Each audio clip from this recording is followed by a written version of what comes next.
بسم اللہ الرحمن الرحیم۔ حضرت ہشام بن عروہ اپنے والد گرامی حضرت عروہ بن زبیر رضی اللہ عنہ سے روایت کرتے ہیں کہ رسول اللہ صلی اللہ علیہ وسلم جب فتح مکہ کے لیے نکلے تو اہل قریش کو حضور کی روانگی کا پتہ چل گیا۔ پس ابو سفیان، حکیم بن حزام اور بدیل بن ورقہ صورتحال معلوم کرنے کے لیے باہر نکلے۔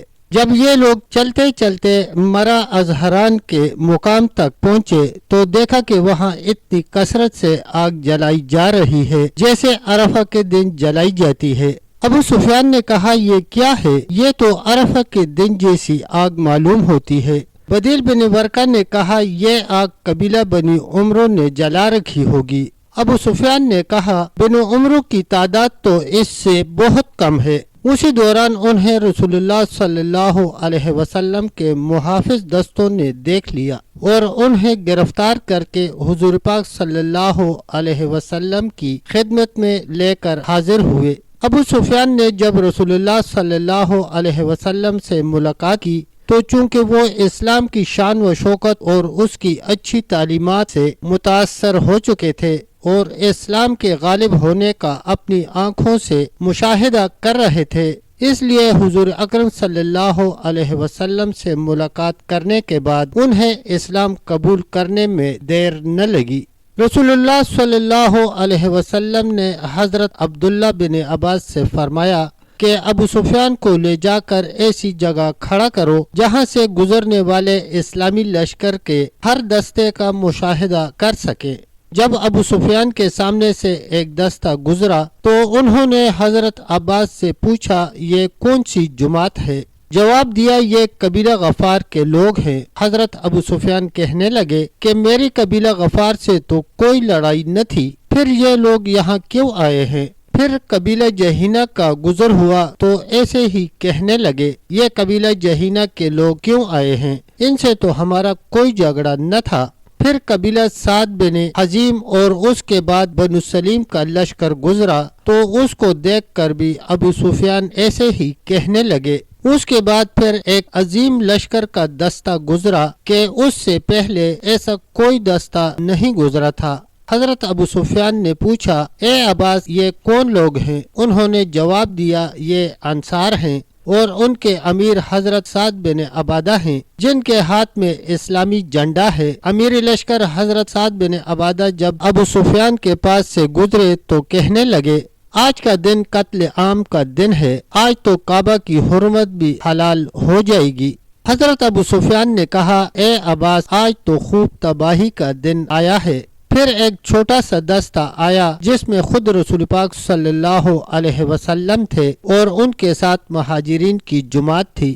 حضرت زبیر بن عوام نے اسلامی پرچم اٹھا رکھا تھا۔ حضرت ابو سفیان نے حضور سے کہا، کیا آپ کو معلوم ہے کہ سعد بن عبادہ نے یہ کہا ہے کہ آج قتل عام کا دن ہے، آج کعبہ کی حرمت کے حلال ہونے کا دن ہے؟ رسول پاک صلی اللہ علیہ وسلم نے فرمایا، سعد بن عبادہ نے غلط کہا ہے، لیکن آج تو اللہ تعالی خانہ کعبہ کو عظمت عطا فرمائے گا اور آج کے دن تو خانہ کعبہ کو غلاف پہنایا جائے گا۔ پھر رسول اللہ صلی اللہ علیہ وسلم نے ہجون کے مقام پر اسلامی پرچم نصب کرنے کا حکم دیا۔ بے شک سب میں پہلا گھر جو لوگوں کی عبادت کے لیے مقرر ہوا وہ ہے جو مکہ میں ہے، برکت والا اور سارے جہان کا رہنما۔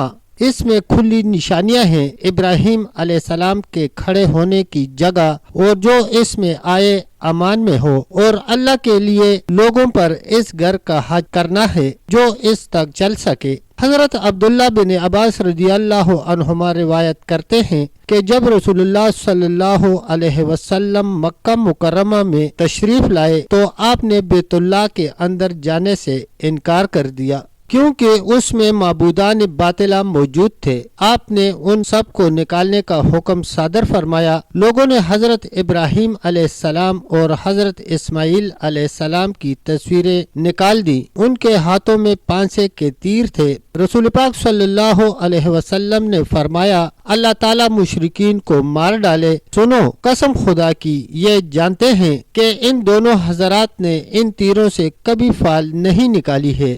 اس کے بعد آپ بیت اللہ میں داخل ہوئے اور اس کے تمام گوشوں میں تکبیریں پڑھی اور اس میں نماز نہیں پڑھی۔ حضرت عبداللہ بن مسعود رضی اللہ عنہ فرماتے ہیں کہ فتح مکہ کے دن جب رسول اللہ صلی اللہ علیہ وسلم مکہ میں داخل ہوئے تو اس وقت خانہ کعبہ کے ارد گرد 360 بت رکھے ہوئے تھے۔ آپ ان بتوں کو اپنی چھڑی مارتے جا رہے تھے اور یہ فرما رہے تھے، حق آ گیا اور باطل مٹ گیا، بے شک باطل کو مٹنا ہی تھا۔ حضرت عبداللہ بن عمر رضی اللہ عنہ روایت فرماتے ہیں کہ فتح مکہ کے دن رسول اللہ صلی اللہ علیہ وسلم مکہ معظمہ کی بالائی جانب سے داخل ہوئے۔ حضور اپنی سواری کے پیچھے حضرت اسامہ بن زید کو بٹھائے ہوئے تھے۔ حضرت بلال اور کلید بردار یعنی خانہ کعبہ کی کنجی رکھنے والے جناب عثمان بن طلحہ بھی حضور کے ہمراہ تھے۔ حضور مسجد میں داخل ہوئے اور خانہ کعبہ کی کنجیاں لانے کا حکم فرمایا۔ پھر خانہ کعبہ کھولا گیا اور رسول اللہ صلی اللہ علیہ وسلم خانہ کعبہ کے اندر داخل ہوئے۔ حضرت اسامہ، حضرت بلال اور حضرت عثمان بن طلحہ بھی حضور کے ساتھ خانہ کعبہ میں داخل ہوئے۔ عثمان بن طلحہ نے کعبہ کا دروازہ بند کر دیا۔ رسول اللہ صلی اللہ علیہ وسلم کافی دیر تک خانہ کعبہ کے اندر رہے۔ جب حضور باہر تشریف لائے تو لوگ آپ کی جانب بڑھے اور حضور کی خدمت میں سب سے پہلے حضرت عبداللہ بن عمر گئے۔ انہوں نے حضرت بلال سے پوچھا کہ رسول اللہ صلی اللہ علیہ وسلم نے کعبہ کے اندر کیا کیا اور کس جگہ نماز پڑھی؟ حضرت بلال رضی اللہ عنہ نے اس مقام کی طرف اشارہ کیا جہاں حضور نے نماز پڑھی تھی۔ وہ اس طرح کہ حضور نے خانہ کعبہ کے ایک ستون کو اپنی داہنی جانب کیا اور 3 ستون کو اپنے پیچھے کیا۔ پھر آپ نے نماز پڑھی اور اس وقت کعبہ میں 6 ستون تھے۔ تب تک پیارے دوستو اتنا ہی، ملتے ہیں انشاءاللہ ایک نئی ویڈیو کے ساتھ۔ تب تک کے لیے اللہ حافظ، اللہ نگہبان۔